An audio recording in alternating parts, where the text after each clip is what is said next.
Hello everyone and welcome back to my channel. It's Mari Clark here from Mari Clark Creations. I have a 12 by 12 layout that I'm going to be creating for you today, and it is going to be using a gorgeous new collection from 49 & Market. This paper is from the Color Swatch Blossom paper collection. I think this is paper number 1. So pretty. These papers are beautiful and they coordinate with the new 49 & Market Rouge collection as well. So I'm going to start off here with a stencil from Minte, and I will make sure, this one's called Lacy, but I will make sure to link up to as many of the products that I'm using here as I possibly can find, or some reasonable facsimile. I'm also going to be using the Altenew embossing paste. This is a really great product. I'm almost out of it actually. I like to put a little bit of press and seal on the top of it so that it doesn't dry out. And I've had that little tub of product for a couple of years for sure, and it works really well still.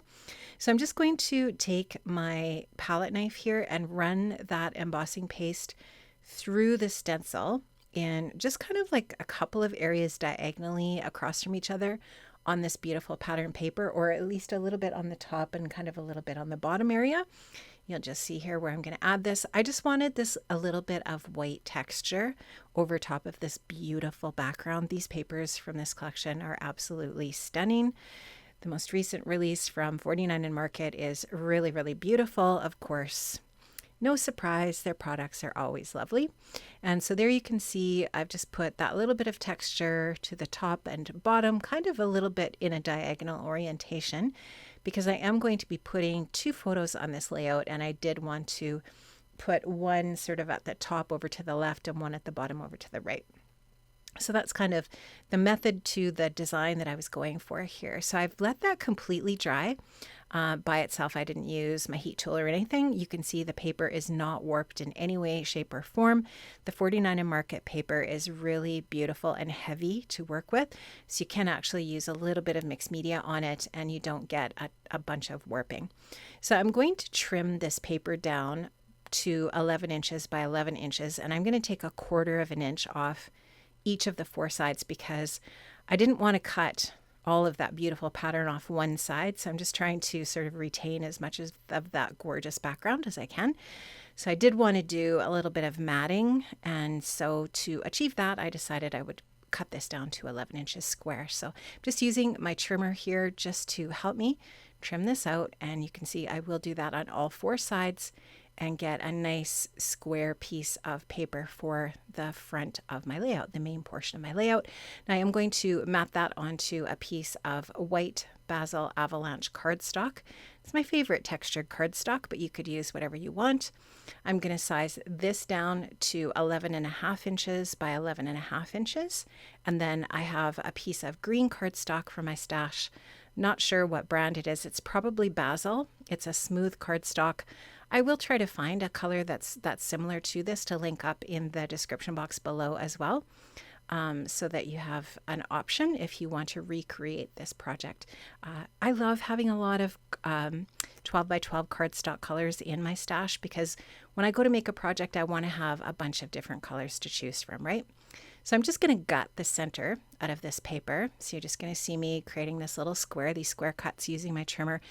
That way I don't waste that center part, and now I just have a really nice green mat for my white and then patterned paper here. So I'm going to adhere those together, and I'm just using a repositionable tape here from Crafter's Companion. And the reason why I'm not using like a really strong tape runner here for this is because I'm going to sew all of these layers together. So I just wanted to put them down with a repositionable tape runner, so that if I don't get it on there straight, I can pick it up and move it around if I need to. And, you know, I never get these things 100% straight. They're always off just a little tiny bit, but I don't really care because it's my layout and it's going in my album. So it doesn't really matter. But it looks pretty good. So now what I'm going to do is give that a good press, and I'll take that to my sewing machine. And here I'll just show you, I just sewed around the perimeter of the pink paper, and that is going to fasten these 3 layers together super fast, or super well. And I just pulled the threads to the back and secured them down with a little bit of washi tape. So now I'm ready to go ahead and complete the rest of my project. I am going to use a die for my stash. This is from Pink Fresh. I love their dies. I love everything about Pink Fresh, let's face it. This is called Ornate Circle, and when you die cut it, it releases a circle out of the center, and you have just this beautiful frame. One thing that I would say is if you do have a little bit of a card making stash, or you've got some dies in your stash, use them for your scrapbooking. Whatever it is that you're working on, 12 by 12, a mini album, 8.5 by 11, Heidi Swap chapters, whatever it is that you're working on, use your dies, incorporate your dies as much as possible, because they're expensive, and I want to get the most use out of them that I possibly can. Now, I love that Ornate Circle die. It's so pretty, and look how beautiful it is on white on this layout, on that paper. It's so beautiful. It just looks really nice. I love it. And you know, this pattern paper from 49 Market, you don't really need a whole lot. Like I'm just showing you here with that beautiful pattern on the left there, and what we have on the right, it's already got so much beautiful detail on it. You don't have to do a ton to make the layout look really great. So I am going to position these right about there. I'm going to use a little bit of foam adhesive on the circle. The circle center is going to just be a mat for my photo. I'll show you in a bit what I'm going to do with the photograph. And I'm using my pop dots here. These are really great because they have a little tab on them that helps you pull them off. These are sold in the Honeybee shop, but you can probably find them elsewhere. I will definitely link to these in the description box below. And if I forget, just pop a comment on and say, hey, Mari, what was the link for those foam dots? But I will try to link up to them. So I'm going to do that with both of those circles. So I'm going to put a little bit of paperweight on there so that that gets adhered. You probably noticed I put some liquid adhesive on those foam dots, and that's because that texture paste on the background is going to need a little bit of extra liquid adhesive to help those foam dots stick to the base, and then just that little bit of pressure from that glass paperweight will help those adhere down to the base as well. So just going to finish that up. I'll do the same thing here as well and get that added into that circle. And then what I'll do is I'll just adhere those circles down as well. I'm just grab another one of these paperweights and put it on top of that circle so that it can get adhered down to the paper, like so. So I love having those paperweights on my desk for that reason. I use them lots for different paper crafting projects. Now I'm just going to take my Barely Arts glue here and add a little bit of that to the back of the frame, and I'll get that glued down. And I'm just going to adhere this flat, but you'll see that I'm going to add some detail later when I'm working on the rest of the details for the layout. So I know that I've been a little bit incognito here on YouTube with scrapbooking. I really hope that you guys stick around and wait for more scrapbooking layouts. They're coming. I'm doing the best that I can. January was really crazy for me.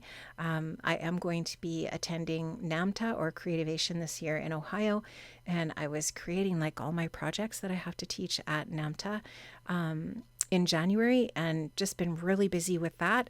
And so I do have some fun news though about Patreon. So if you're not a patron over on Patreon, if you join in the month of February, March is actually free. So you'll actually get 2 months for the price of 1 month. And I won't be uploading a ton of content on there. That's why it's going to be free in March. But I want to say there's 3 years. I feel like I've been on Patreon since 2020. There's tons of content over there. So there's a lot of scrapbooking and lots of card making.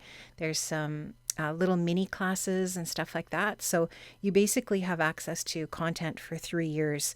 And if you're interested in that, I will leave a link to my Patreon page in the description box below. And it is, I believe it's $3 US or $4.50 Canadian a month. So it's pretty inexpensive, and you can unsubscribe anytime that you want. But I often do provide free months where I pause billing, because when I get busy, I don't actually put any more content up. and then people just get to kind of catch up and they don't get charged for it or anything. So it's kind of cool. It's a great little community over there for sure. Now, what you'll see me doing here is I am going to do a little cluster with the beautiful laser cuts from the Rouge collection from 49 and Market. So you can purchase as part of the collection. You can also purchase separately they're called laser cuts, and they're gorgeous. So they have a few different options for laser cut packs. They're full of tons of these pieces that don't have the white border around them, which I love. They're really intricate, but they're really beautiful on layouts like this. And you can just see that I'm adding a little cluster of these little florals and foliage to the lower right area underneath that little circle shape where my photo is going to go. And that's just going to add that little bit of detail there. And I'm popping each of the different little layers up on a little bit of foam adhesive, and that's going to actually create the different levels or layers of the florals and foliage, which is really pretty. I like it. I think it's really, really lovely. I love the combination of pink and green. It's not a combo that I use often, but I do really love it. I think it's super pretty. And when I saw this collection, I thought, you know what, I don't have anything like that in my stash.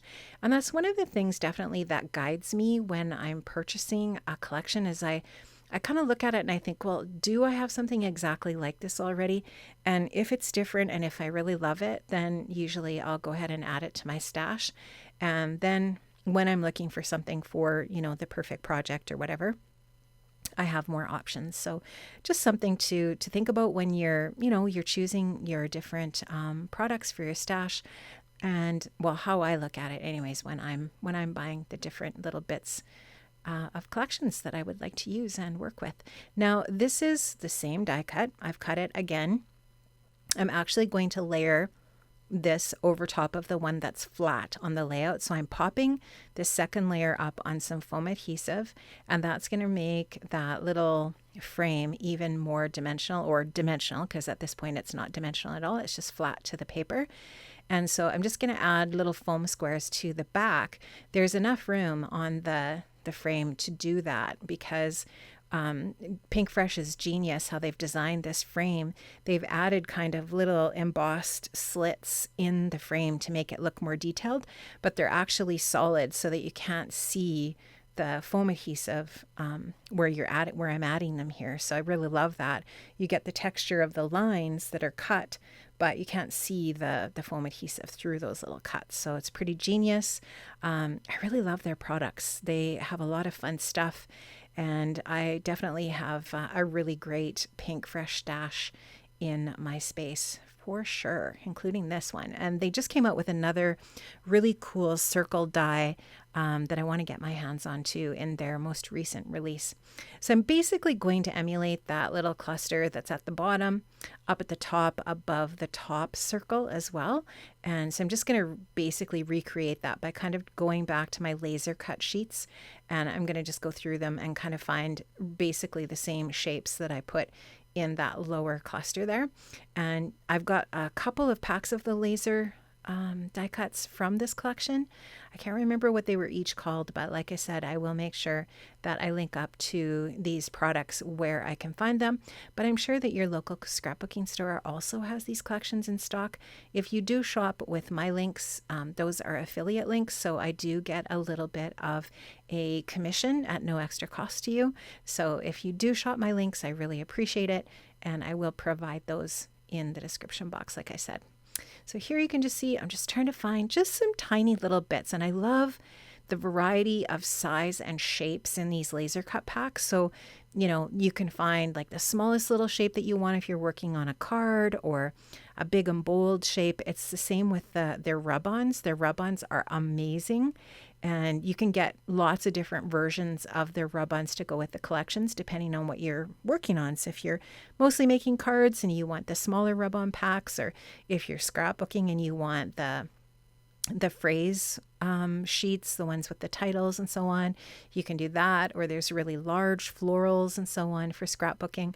Love their rub-ons so much. And they have, just like I said, a really great variety of different bits. So here you can just see I am adding in some little foliage pieces, and just building this up. It's going to be really, really pretty when it's finished.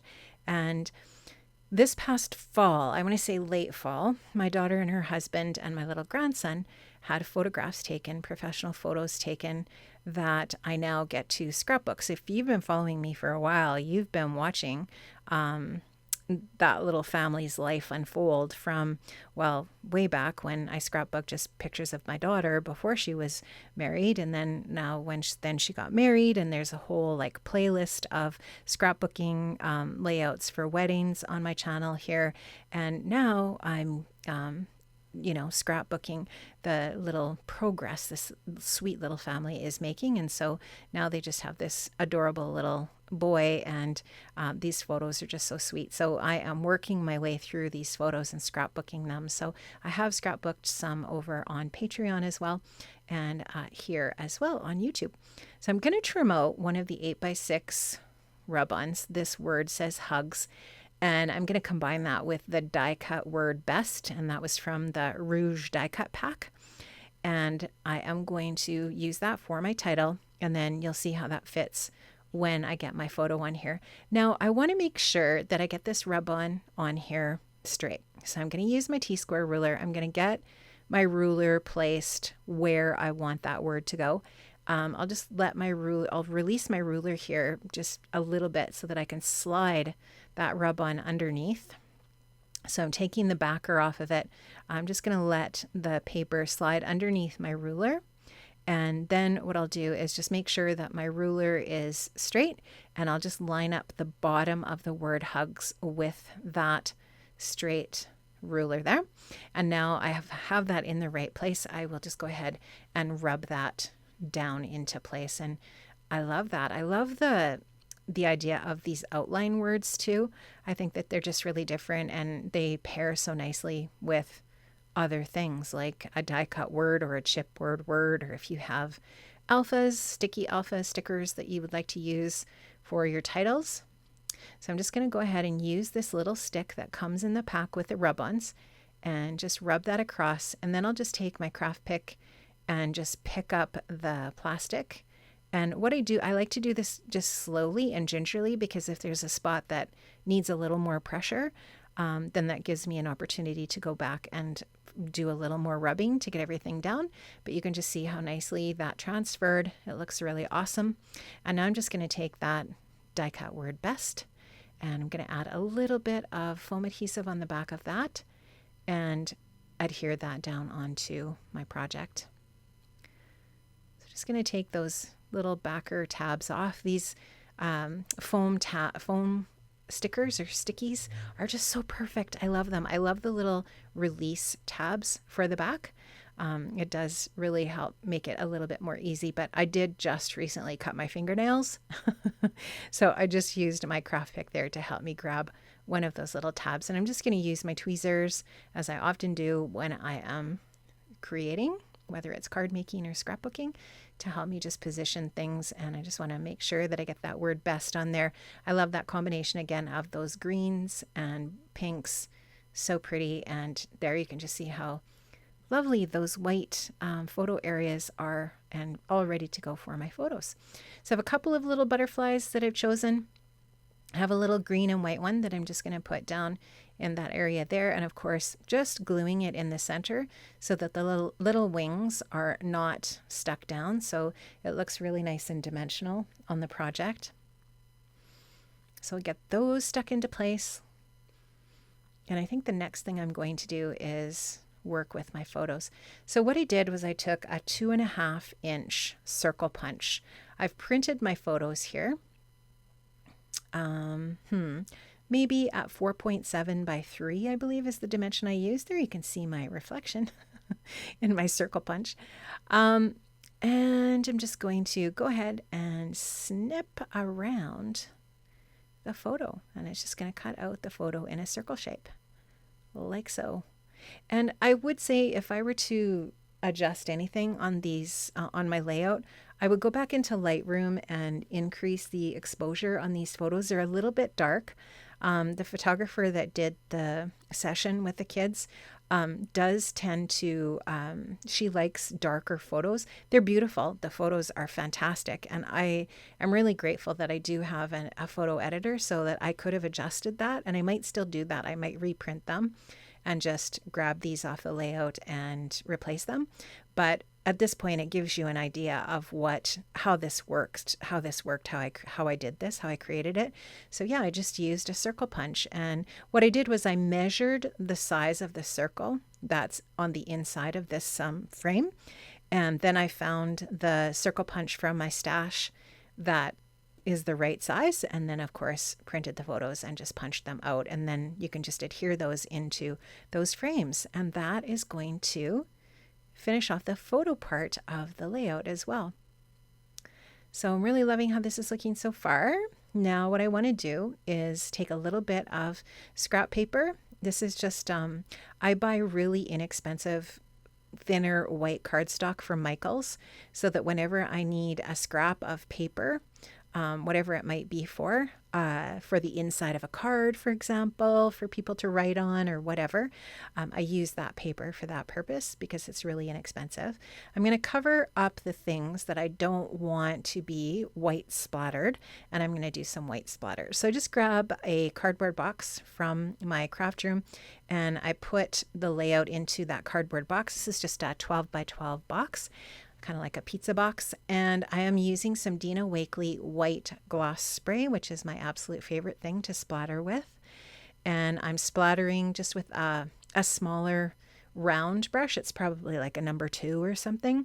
And I've just dumped out some of that Dina Wakley gloss spray onto my glass board on my desk, and I'm just splattering with it very generously, but I have the photos covered and I have the title covered, so I don't want to mar the title in any way. I want to cover that up. So the things I want to keep clean are covered nicely. I'm going to really put a generous amount of white splatter on the project here, and that is just going to really finish it off. It makes everything really come alive on the layout. I love the detail that white splatter adds. I'll just grab the covers off of everything. Now that's all dry, and you can see the finished layout. And there's lots of room here for journaling, either to the right of the top photo or the left of the bottom photo, just where I'm indicating. Friends, make sure you check out the links in the description box below to all of the different products that I used today. Thank you so much for watching. I really appreciate it, and I hope to see you soon with another scrapbooking project. Take care. Bye-bye.